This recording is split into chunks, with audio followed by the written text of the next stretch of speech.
तो दोस्तों आज हम बनाने जा रहे हैं एकदम चटपटा और मसालेदार अचारी करेला, जो लोगों को करेले के नाम सुनते ही दूर भागते हैं। बच्चे भी इसे खाने में नखरे दिखाते हैं। आज का वीडियो देखने के बाद जो करेला नहीं खाता वो भी उंगलियां चाटेगा। मेरे घर में तो बच्चे भी इसे बहुत खुशी खुशी खाते हैं। तो चलिए इसे बनाना शुरू करते हैं।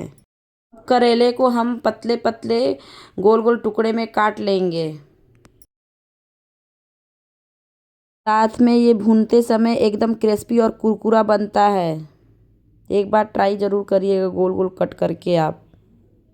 चलिए करेला तो हमारा कट चुका है। इसके साथ ही हम ले रहे हैं ढेर सारा प्याज, जिसमें मैंने इसे लंबा लंबा स्लाइस में कट कर लिया है। अचारी करेले में लंबे कटे प्याज और मीठा स्वाद करेले की कड़वाहट को पूरी तरह दबा देता है और इसका कॉम्बिनेशन बहुत ही बढ़िया लगता है। एक बार आप भी इस तरीके से इस तरीके से मसल कर सारी स्लाइस अलग कर लेंगे। हम सरसों का तेल डाल दिया कढ़ाई में। जब तेल अच्छे से गर्म हो गया तो इसके बाद हमने प्याज डाल दिया है और प्याज को धीमी आंच पे अच्छे से भूनेंगे जब तक इसका थोड़ा सा कलर चेंज नहीं हो जाएगा, तब तक भूनते रहेंगे। भूनने के बाद इसके अंदर हम करेला जो कट किए हैं उसको डालेंगे। अब हम इसको अच्छे से धीमी आंच में भूनते रहेंगे, जिससे इसका कलर चेंज हो जाएगा और स्वाद में इतना टेस्टी लगेगा कि आप भी सोचेंगे क्या हमने बना लिया। धीमी आंच पे भूनते रहिए जब तक इसका करेले का कलर चेंज ना हो जाए। हमें भूनते रहना है और इसके बाद थोड़ी देर के लिए हम इसको धीमी आंच पे छोड़ देंगे। जब तक करेला अच्छे से पक नहीं जाएगा तब तक हम इसको भूनते रहेंगे। जब अच्छे से भून जाएगा तो हमारा करेला आधा पक चुका होगा। फिर इसके बाद हम मसाले डालने के बाद इसे धीमी आंच पर ही भूनना है।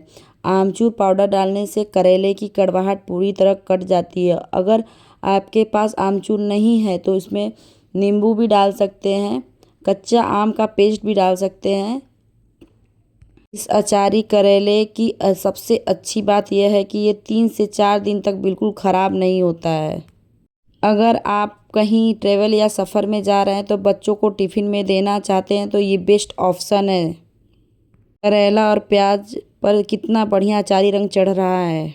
1 से 2 मिनट के लिए इसे ढक देंगे ताकि मसाले का स्वाद, आमचूर का खटास करेले और प्याज के अंदर अच्छे से समा जाए।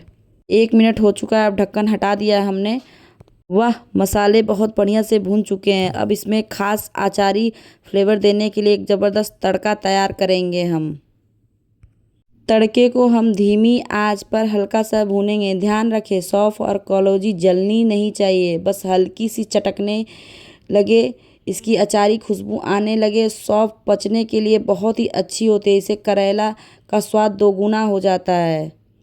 अब इसे गरम गरम तड़के को हम करेले में डाल देंगे। तड़का डालते ही अच्छे से मिला लेंगे ताकि सौंफ और कलौंजी का फ्लेवर एक एक करेले के स्लाइस में अच्छे से रम जाए। अब हम इसे सर्विंग बाउल में निकाल लेंगे। देखिए कितना रंगीन और क्रिस्पी चटपटी अचारी करेला बनकर तैयार हो गया। जो करेला नहीं खाता वो भी इसे मांग मांग कर खाएगा। इसे रोटी, पराठे, दाल चावल के साथ सर्व करें।